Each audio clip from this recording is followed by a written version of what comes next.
Hello दोस्तों, SK की पाठशाला 3.5 में आपका स्वागत है। आज फिर मैं आप लोगों के समक्ष हाजिर हुआ हूँ चाल दूरी समय से संबंधित कुछ महत्वपूर्ण प्रश्नों को लेकर, जो कि एग्जाम की दृष्टि से बहुत ही महत्वपूर्ण होने वाले हैं। तो साथ ही ठीक है, प्रश्न स्टार्ट करने से पहले मैं आपको एक शानदार ट्रिक बताऊंगा जिससे आप चाल दूरी समय में संबंध याद रख सकते हैं। वैसे भी आशा करता हूँ आप लोगों ने ये फार्मूले पहले से ही याद कर रखे होंगे। यदि आप लोगों को ये फार्मूले याद नहीं होते तो आप इस तरीके से याद रख सकते हैं। दूरी बराबर होता है चाल गुणे समय, चाल गुणे समय, और चाल बराबर होता है दूरी बटे समय, समय बराबर होता है दूरी बटे चाल। या आप ऐसे समझ सकते हैं, यहाँ पर लिखा है डिस्टेंस बराबर स्पीड इंटू टाइम, स्पीड बराबर डिस्टेंस अपॉन टाइम, टाइम बराबर डिस्टेंस अपॉन स्पीड। इस टाइप से आप सारे फार्मूले याद आसानी से रख सकते हैं। और यही तो सूत्र होता है दूरी बराबर चाल इंटू समय, यानी distance is equal to speed into time. चाल बराबर दूरी बटे समय, यानी आप कह सकते हैं speed is equal to distance upon time, है ना। साथ ही इसी तरीके से समय बराबर दूरी बटे चाल, यानी आप इसे कह सकते हैं, यहाँ पर लिख दूँ T is equal to D upon AS। तो ये सारे फार्मूले आप इसके माध्यम से आसानी से याद रख सकते हैं। चलते हैं पहले प्रश्न की ओर। पहला प्रश्न हमारा ये रहा। एक ट्रेन 225 किलोमीटर 3.5 घंटों में तय करती है और 370 किलोमीटर 5 घंटे में तय करती है। ट्रेन की औसत चाल ज्ञात कीजिए। बहुत शानदार प्रश्न है। देखिए साथी, औसत चाल आपने पढ़ा है, औसत चाल बराबर क्या होता है, कुल दूरी बटे कुल समय, यानी चाल चलने में जितना समय लगा टोटल। ठीक है, तो साथ ही आप देख पा रहे होंगे कुल दूरी क्या 225 एक दूरी दी गई है और 370 अलग से दी गई है। तो कुल दूरी हो गई 225 प्लस 370 बटे समय कितना लग रहा है, 3 घंटे 3.5 घंटे पहले लग रहे थे, बाद में 5 घंटे लग रहे थे। टोटल टाइम जब आप देखेंगे तो 3 और 5 8 और आधा घंटा, ये 8.5 घंटे। दूरी देखेंगे तो 505 2 7 9 और 2 3 5, यानी कि 595 अपान 8.5। ये दशमलव बटेगा, ऊपर एक जीरो बढ़ेगा, काट देते हैं। 5 एकन 5 सत्ते 35, 5 से काटो, 5 एकन 5 5 एकन 5 4 40 45 हो गया, 4 बचा 45 हो गया, 5 ने 45 जीरो। देखिए 17 एकन 17 17 सत्ते 119 70। तो आप कह सकते हैं औसत चाल जो होगी वो 70 किलोमीटर पर आवर होगी। ठीक है, तो कहीं पर आंसर दिया गया, ये भी पार्ट सही इसका आंसर होगा। तो साथ ही चलते हैं अगले प्रश्न की ओर। एक स्कूटर 40 किलोमीटर प्रति घंटे की चाल से 9 घंटे में अपनी यात्रा समाप्त करता है। 60 किलोमीटर प्रति घंटे की चाल से चलते हुए वह इतनी ही दूरी को कितने समय में समाप्त करेगा। बहुत शानदार प्रश्न है साथी, समझिएगा। ये बोल रहा है कि ये दूरी दी गई है ना, 40 किलोमीटर प्रति घंटे की चाल से स्कूटर सवार जो है भाई साहब, ये दूरी कितनी 9 घंटे में समाप्त करता है। कितने 9 घंटे में चल लेता है। ठीक है साथी, तो ये बोल रहा है इतनी ही दूरी को वह अगर 60 किलोमीटर प्रति घंटे की चाल से चले तो भाई साहब उसे कितने घंटे लगेंगे, ये बोल रहा है कितने घंटे लगेंगे। तो साथी अगर मुझे दूरी पता चल जाए तो चाल तो मालूम है, पता कर लेंगे, तो दूरी यहाँ से पता कर लेंगे। आपको मालूम डिस्टेंस बराबर स्पीड इंटू टाइम, तो ये रही स्पीड चाल गुणे समय होता है, तो बस गुणा कर देना है 9 चौक 36, यानी कि ये 360 किलोमीटर है। कितना है 360 किलोमीटर ये दूरी। अब 360 किलोमीटर दूरी को 6 किलोमीटर प्रति घंटे की चाल से चला दो, यानी कि 360 ये है तो 360 ये भी होगी। ऐसा तो प्रश्न में बोला गया मेरे से कि तीन समान दूरी, तो समान दूरी का मतलब ये भी 360 होगी। स्पीड कितनी है? 6 नहीं, यहाँ पर 60 दिया गया। कितना साथी दिया गया? 60 दिया गया। तो 60 जब काटेंगे तो 6 आ जाएगा। कितने? 6 घंटे। और ये क्या है? टाइम बराबर डिस्टेंस अपॉन स्पीड, तो इससे 6 घंटे आ गया आंसर। तो कौन सा होगा? ये होगा। ठीक है साथी, चलते हैं अगले प्रश्न की ओर। अगला प्रश्न ये रहा। एक मोटरसाइकिल 60 किलोमीटर प्रति घंटा की चाल से एक निश्चित दूरी पर नहीं तय करती है एवं 50 किलोमीटर प्रति घंटा की चाल से वापस लौटती है, पूरी यात्रा की औसत चाल बताइए। बहुत शानदार प्रश्न है। देखिएगा, 60 किलोमीटर प्रति घंटा की चाल से एक निश्चित दूरी तय करती है एवं 50 किलोमीटर प्रति घंटा की चाल से वापस लौटती है ना। तो मान लो ये एक निश्चित दूरी है ए से बी तक की, ठीक है। ये जाना इसका क्या है? 50 किलोमीटर प्रति घंटा, और ये आ रही है वापस कितने किलोमीटर? 50 नहीं, जा रही 60 किलोमीटर प्रति घंटा की चाल से और आ रही 50 किलोमीटर प्रति घंटा की चाल से। अब देखिएगा, टोटल दूरी क्या आप मानेंगे? इन दोनों के एलसीएम के बराबर टोटल दूरी मान लेंगे हम। तो टोटल दूरी होगी, इन दोनों का एलसीएम 300 आएगा। कितना आएगा? 300। निकाल के आप देख लो, 300 निकलेगा। कैसे?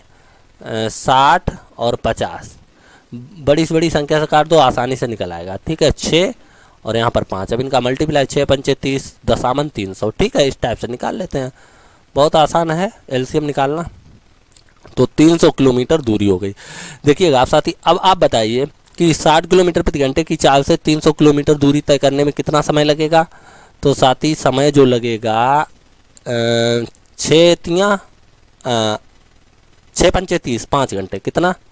ये नहीं, दूसरा पेन लेते हैं ताकि सही से। 6 पंचे 30, 5 घंटे। कितना समय लगेगा साथी? 5 घंटे लगेगा। यहाँ पर आप देख पा रहे होंगे 50 किलोमीटर प्रति घंटे की चाल से 300 किलोमीटर चलने पर कितना समय लगेगा? तो 5 छक्का 30, 6 घंटे, है ना साथी। औसत चाल ये पूछ रहे, औसत चाल क्या होती है? औसत चाल जो होती है साथी, कुल दूरी। देखिए 300 किलोमीटर जाना, 300 किलोमीटर आना, कुल दूरी तो ये हो गई। फिर क्या होता? कुल समय, जाने में 5 घंटे, आने में 6 घंटे, तो टोटल 600/11। जब आप इसे डिवाइड करेंगे, 11 पचे 55, 5 बचा 50 हो गया। 11 चौक 44, दशमलव लगाया, 6 बचा, 0 बढ़ाया 60 हो गया। 11 पचे 55, फिर 5 बचा, फिर 0 बढ़ाएंगे 50 हो जाएगा। फिर 11 चौक 44 किलोमीटर पर आवर। मतलब साथी आप समझ रहे होंगे 54.54 किलोमीटर पर आवर। इसका आंसर ये होगा। ठीक है साथी, इसका सी पार्ट सही होगा।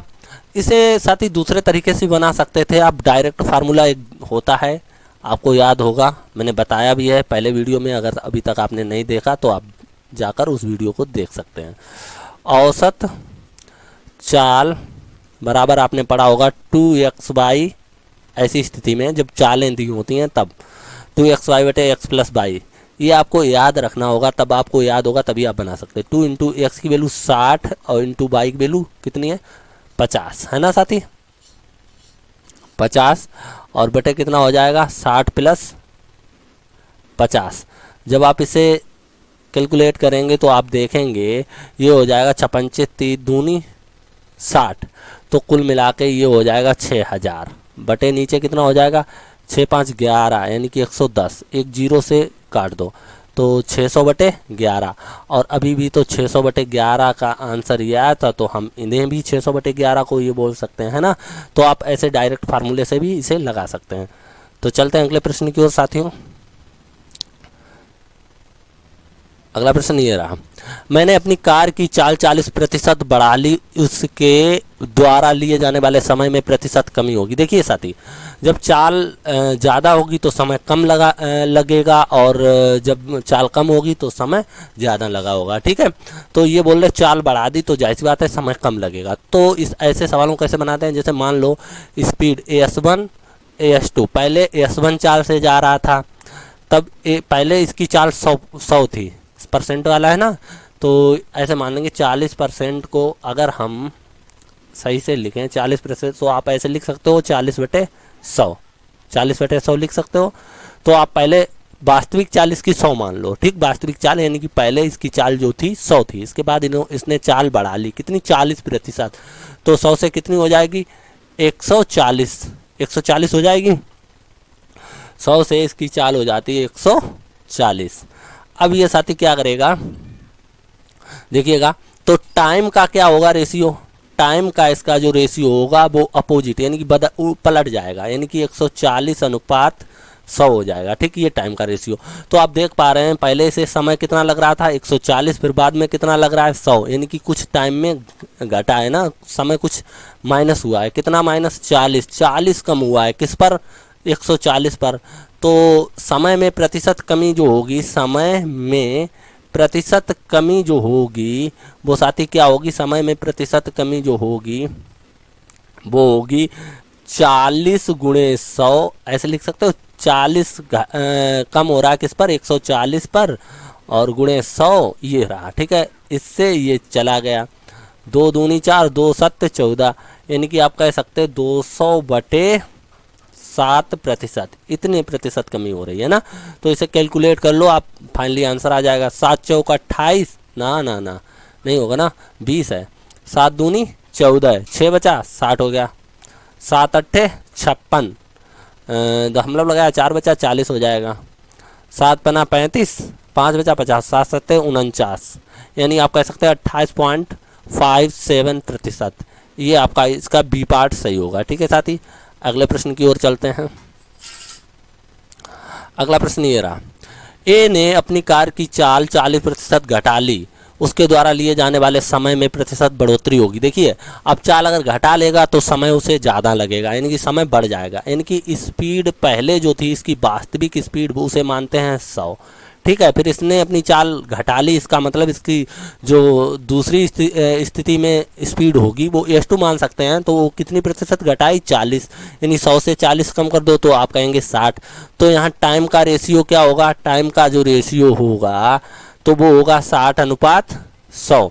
तो आप देखिएगा यहाँ पर जो बढ़ोतरी हो रही है, पहले से 60 समय लग रहा था, अब कितना लग रहा है 100 लग रहा है, कितना ज़्यादा लग रहा है तो आप कहेंगे 40 ज़्यादा लग रहा है। 40 किस पर ज़्यादा लग रहा है तो 100 पर, मतलब 60 पर, किस पर 60 पर ज़्यादा लग रहा है। तो समय में बढ़ोतरी जो होगी, समय में वृद्धि प्रतिशत कितनी होगी, समय में जो वृद्धि प्रतिशत होगी वो होगी साथी 40/60 जिस पर लगता है ना, और गुणे 100%, इतनी बढ़ोतरी होगी। इससे इसे काट दो, ये 3 बार में, ये 2 बार में, तो अब देखिएगा ये हो जाएगा 200 बटे कितना हो जाएगा 200/3, इसको काटते हैं, 3 छक्के 18, 2 बचे 20, 3 छक्के 18, हम लोग लगाया 2 बचे फिर 20 हो जाए, 3 छक्के 18, फिर 2 बचा फिर 20 हो जाए, 3 छक्के 18%, कुल मिला के 66 हम लोग 6% कहीं है, हाँ ए पार्ट इसका सही है। तो साथी चलते हैं अगले प्रश्न की ओर। अगला प्रश्न आपका ये रहा, 2 कारों की चालों का अनुपात 7:8 है। यदि दूसरी कार 4 घंटे में 400 किलोमीटर की दूरी तय करती है तब प्रथम कार की चाल क्या होगी। बहुत शानदार प्रश्न है साथी। तो यहाँ पर मान लेते हैं 2 कारें हैं, एक की चाल S1 दूसरी की चाल S2 और इसका अनुपात दिया गया 7:8, ठीक है। चालों का अनुपात 7:8 है, तो ये रहा, ठीक है साथी।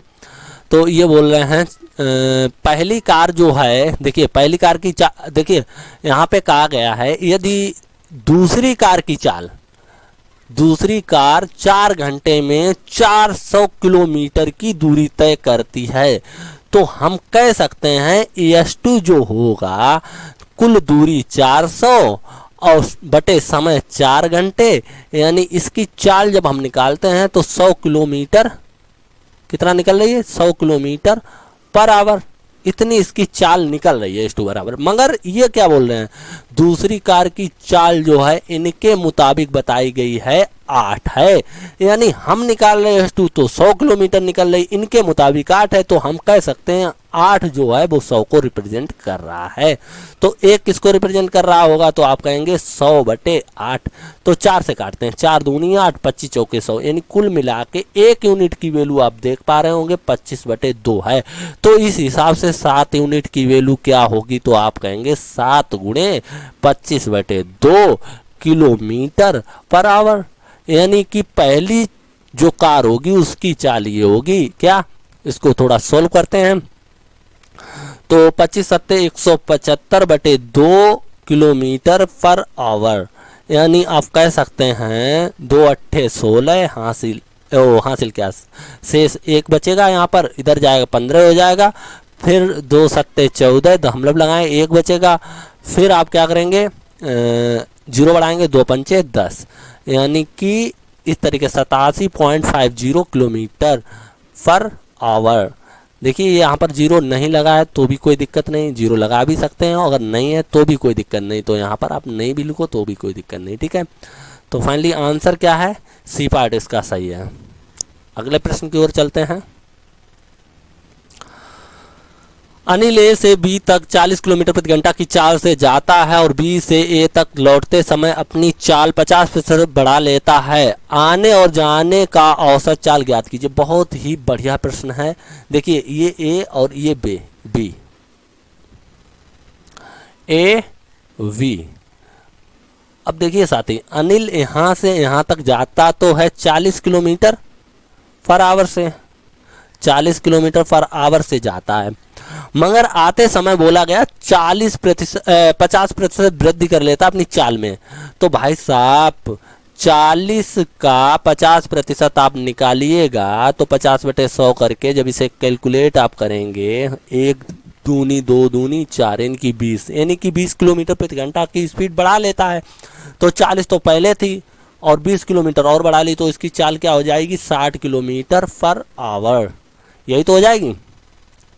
तो ये बोल रहे हैं कि औसत चाल बताइए। तो भाई साहब 40 किलोमीटर से जाना, 60 किलोमीटर से आना, तो कुल दूरी क्या मान लेंगे, इनका एलसीएम कितना आएगा, तो आप कहेंगे सर 120 किलोमीटर। अब 120 किलोमीटर भाई 40 के हिसाब से कितनी देर में पार करेगा ये, मतलब कितनी देरी में ये चलेगा 120 किलोमीटर, तो आप कहेंगे 3 घंटे में, है ना। वही हिसाब से अगर कोई पूछे 60 किलोमीटर पर आवर के हिसाब से 120 किलोमीटर, तो आप कहेंगे 2 घंटे में। कितने घंटे में, 2 घंटे में। तो भाई साहब आप देख पा रहे होंगे औसत चाल जो होती है, औसत चाल बराबर कुल दूरी। तो कुल दूरी 120 जाना और 120 आना, तो कितना हो गया 240, लिख दें डायरेक्ट 240। और बेटे कुल समय 3 और 2 5 घंटे, है ना। तो बस 5 चौके 20, 4 5 अट्ठे 40 किलोमीटर पर आवर, ये हो गई 48 किलोमीटर पर आवर, ठीक है। डी पार्ट इसका सही है। चलते हैं अगले प्रश्न की ओर। साथ ही अगला प्रश्न आपका ये रहा, मोहन की चाल 40 किलोमीटर प्रति घंटा है एवं सोहन की चाल 60 किलोमीटर प्रति घंटा है। यदि दोनों समान दूरी तय करें तथा उनके द्वारा लिया गया समय का अनुपात क्या होगा। बहुत शानदार प्रश्न दिया गया।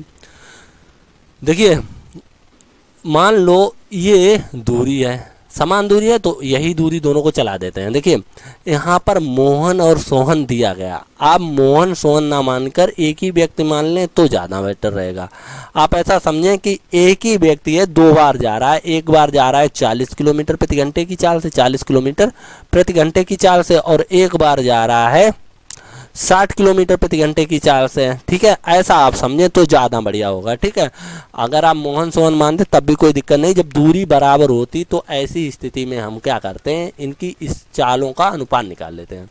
तो AS1 अनुपात AS2 बराबर क्या है 40/60, है ना।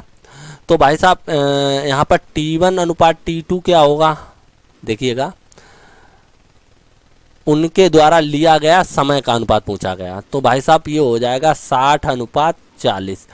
मैंने बताया ना कि आप मोहन सोहन को 2 ना मान के, या तो दोनों जगह मोहन को मान लो या दोनों जगह सोहन को मान लो, दूरी तो यही है, क्या फ़र्क पड़ता है, कुछ नहीं। तो भाई साहब यहाँ 20 से 20 3 60 और 20 दूनी 40, कुल मिला के 3/2, ये रहा अनुपात। तो 3/2 ए पार्ट सही है। चलते हैं अगले। दीपक अपनी वास्तविक गति के 4/5 से यात्रा करने पर ऑफिस पहुंचने में 6 मिनट लेट हो जाता है। उसे ऑफिस पहुंचने में वास्तविक समय कितना लगता है। देखिए साथी, वास्तविक समय S1 मान लेते हैं और बाद में ये S2 4 से ज़्यादा है। देखिए इसका जो वास्तविक समय है, फ्रैक्शन जो दी गई 4/5, तो इसमें ये हर में जो वैल्यू रहती है इसे वास्तविक समय मान लेते हैं। माना कि वो 5 की स्पीड से पहले जाता है, ठीक है, इसके बाद वो स्पीड चेंज कर देता है, 4 की स्पीड से जाता है। जब वो 5 की स्पीड से जाता है तो समय पर पहुँचता है, लेकिन 4 की स्पीड से जाता है तो 6 मिनट लेट हो जाता है। तो साथ ही पहले T1 का रेशियो, मतलब टाइम का रेशियो देखते हैं। तो T1 अनुपात T2 आप देखेंगे तो आपको पता है समय का अपोजिट होता है, यानी कि समय के रेशियो का उल्टा होता है, यानी कि 4:5 हो जाएगा। तो आप देख पा रहे होंगे जब ये 5 की स्पीड से जाता है तो 4 समय लेता है, जब 4 की स्पीड से जाता है तो 5 समय लेता है, यानी कि यहाँ जो लेट हो रहा है ये 1 यूनिट लेट हो रहा है। तो 1 की वैल्यू प्रश्न में 6 बोली गई है, तो यहाँ पर वास्तविक समय जो इसका होना चाहिए 5, जब वास्तविक 4 है तो वास्तविक समय 4 होगा। S1 जब 5 है तो T1 क्या होगा 4, तो वास्तविक समय मेरे हिसाब से 4 होना चाहिए, जबकि इन्होंने 1 की वैल्यू 6 दे रखी है, तो 4 की वैल्यू कितनी हो जाएगी, आप कहेंगे 4 × 6 यानी कि 24 मिनट। ठीक है साथी, 24 मिनट। तो 24 मिनट जो है आपका आंसर सी सही है, सी पार्ट। तो चलते हैं अगले प्रश्न की ओर। अगला प्रश्न आपका ये रहा। 2 आदमी समान दूरी क्रमशः 9 किलोमीटर प्रति घंटा एवं 10 किलोमीटर प्रति घंटा की चाल से पूरी दूरी तय करते हैं। दूरी क्या होगी यदि पहला आदमी दूसरे आदमी से 32 मिनट अधिक समय लेता है। तो साथ ही देख लेते हैं। माना पहले आदमी की चाल S1, दूसरे आदमी की चाल S2, अनुपात कितना है 9:10। तो साथ ही टाइम का अनुपात क्या होगा। देखिए जब दूरी समान होती है तब आदमी 1 हो या 2 हो कोई फर्क नहीं पड़ता, ठीक है। तो यहाँ पर टाइम का अनुपात जो होगा वो होगा 10:9, ठीक है। इसमें साफ साफ कहा गया कि पहला आदमी दूसरे आदमी से 32 मिनट अधिक समय लेता है। तो आप देख भी सकते हैं यहाँ 10 है, यहाँ पर 1 है, तो पहला ज़्यादा है दूसरे की अपेक्षा। तो आप देखेंगे यहाँ कितना ज़्यादा है ये, तो आप कहेंगे 1 ज़्यादा है, 1 ज़्यादा है ना। लेकिन ये कितना बता रहे हैं, ये 32 बता रहे हैं। देखिए चाल हमारे किलोमीटर प्रति घंटा में है, चाल हमारे किलोमीटर प्रति घंटा में है, तो हम यही बोलेंगे कि ये 1 घंटा की वैल्यू है ना। और ये बोल रहे हैं 32 मिनट, 32 मिनट का मतलब हम कह सकते हैं 32 मिनट को घंटे में बदलेंगे 60, 32/60 करके, ठीक है। तो ये हो गया घंटे, ठीक है। मतलब यहाँ 1 घंटा ऐसे लिख दें, 1 घंटा जो है हमारा रिप्रेजेंट कर रहा है 32/60 घंटे को, ठीक है। इस तरीके से मिनट है घंटे में बदल लिया।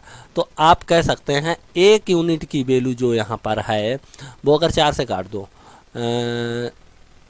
4 से काटेंगे, 4×8 32, 15 चौके 60, यानी कह सकते हैं 8/15 वैल्यू है। ये 8/15 वैल्यू 1 यूनिट की वैल्यू है ना। ये बोल रहे हैं दूरी कितनी होगी। दूरी चाहो तो आप D बराबर, आप चाहो तो S1 T1 कर लो या फिर आप S2 T2 कर लो, कुछ भी कर लो, कोई मतलब दिक्कत नहीं होने वाली। तो S1 T1 करेंगे तब भी 90 आएगा, देखिएगा, ये देखिएगा, और इसका करोगे तब भी 90 आएगा, लेकिन ये आंसर होगा नहीं, क्योंकि 1 यूनिट की वैल्यू क्या है 8/15 है। जब आप इसमें 8/15 से गुणा करेंगे तब आएगा। 15 एकन 15 छक्का 90, 8 छंग 48 किलोमीटर। तो फाइनली आप कह सकते हैं 48 किलोमीटर, ये तो नहीं, ये तो 38 है, 48 किलोमीटर ये रहा। ये पार्ट सही होगा, ठीक है। अगले प्रश्न की ओर चलते हैं। अगला प्रश्न साथियों ये रहा। मोहित अपनी वास्तविक की चाल से, गलत है, मतलब ऐसा नहीं होना चाहिए था, वास्तविक चाल होना चाहिए था, ये गलत है। क्या है, मोहित अपनी वास्तविक चाल के 3/2 चाल से चलकर किसी दूरी को वास्तविक समय से 40 मिनट कम समय में तय करता है। मोहित द्वारा दूरी तय करने में लिया गया समय ज्ञात कीजिए। बहुत ही बढ़िया प्रश्न है। देखिए अगर इसकी पहले वास्तविक चाल 2 थी, वास्तविक चाल कितनी मान लेते हैं S1 2, और बाद में चाल ये कितनी कर लेता है 3। क्यों, आप देख सकते हैं 3/2 है ना, वास्तविक चाल ये, लास्ट में चाल 3 हो जाती है।